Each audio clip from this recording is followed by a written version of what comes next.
Welcome back, folks, to another episode. Hopefully everybody is staying safe and sanitized and you're staying on top of your work. Some of you guys got behind last week, so make sure you don't do that. You got to stay on top of it. Those zeros will rack up. It's not going to be like last semester, folks. You will be held accountable for your grades. Today we're going to open up where we left off yesterday with the Articles of Confederation. We have broken up with Great Britain. We have established now 13 states, each with their own constitution. And each constitution looks somewhat similar. Each has 3 branches of government. Each has its own Bill of Rights. But we are going to really steal the foundations in one state's constitution. Can you tell me what that is?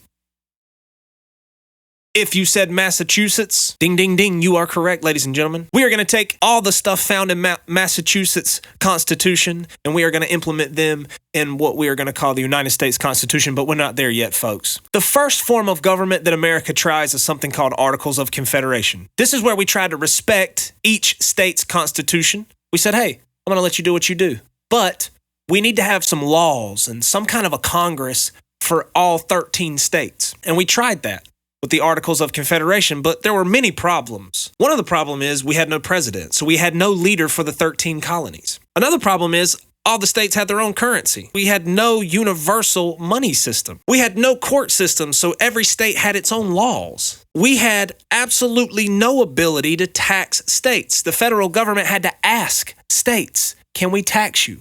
And if the state said no, then they couldn't. And folks, what happens if you don't have any money? You're broke.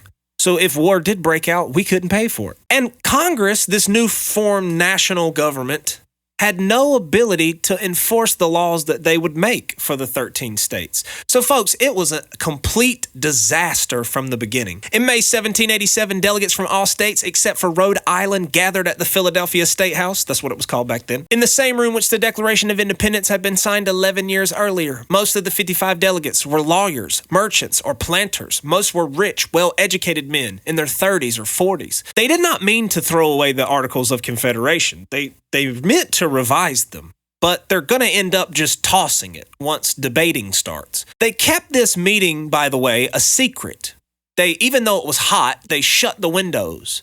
They locked the doors because they didn't want anybody outside of the building hearing what they were talking about. They didn't want the press to hear some of the things they were discussing and leak it in the newspapers. They shut everything for months. Now, there were 3 things that was mainly being discussed, 3 issues, and we're going to talk about each one of these issues, mostly 2 of them, but we're going to start with the very first one, and this is the issue of representation. If we're going to have a federal or national Congress that makes laws for all 13 states, how do we pick the representatives from those states? Should the representation be equal?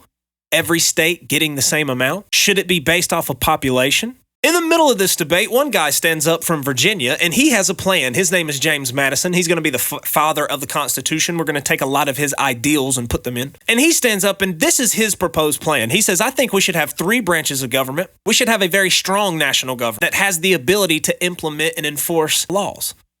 He says, I think that our Congress should be bicameral. You need to know this word. This is a vocabulary term.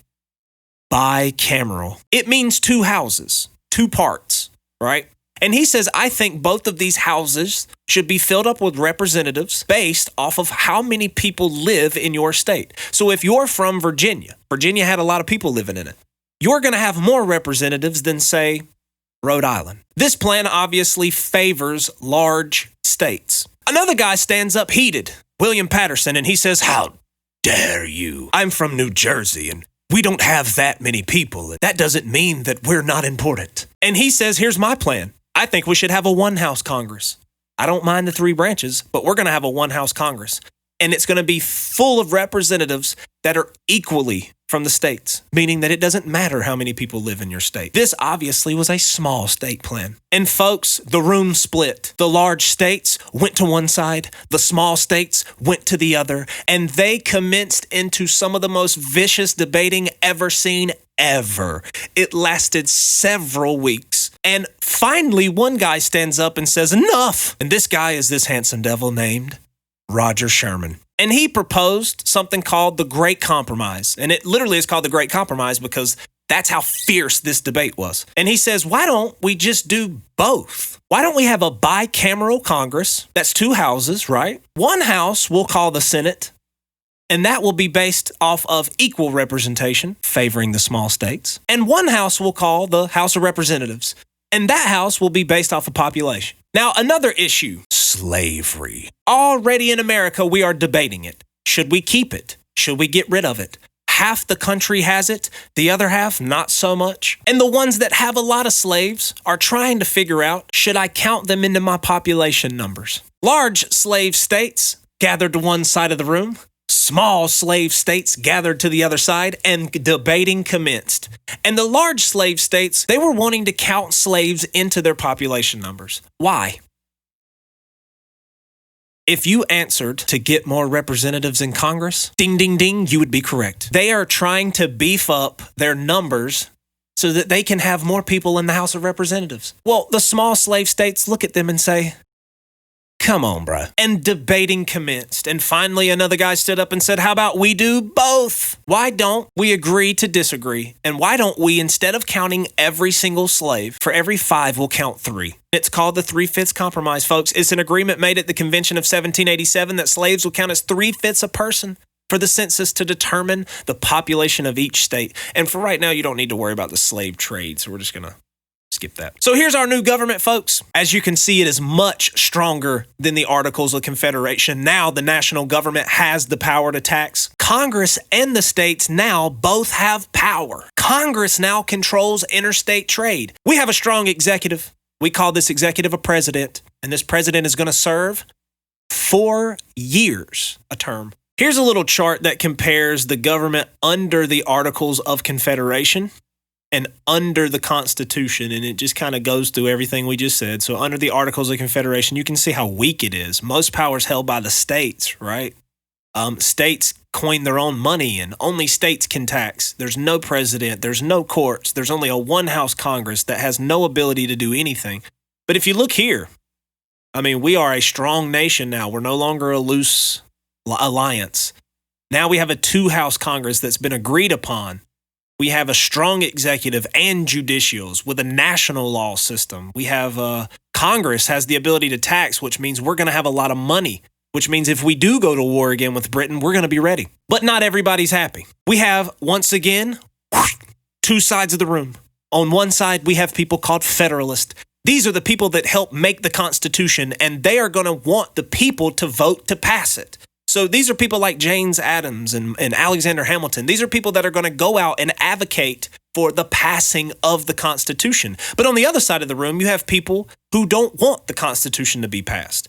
It's a political group called the Anti-Federalist, and they are opposing this new Constitution because they read through it. And what they thought was, it talks a lot about government, and it talks a lot about the rights of government. But there's a group of people that's missing. Me. Where am I? Where's me in this? Folks, you thought your generation was the only one that had selfies and are selfish? No. Our founding fathers were selfish as well. And when they read the Constitution, it lacked one thing to them. Them.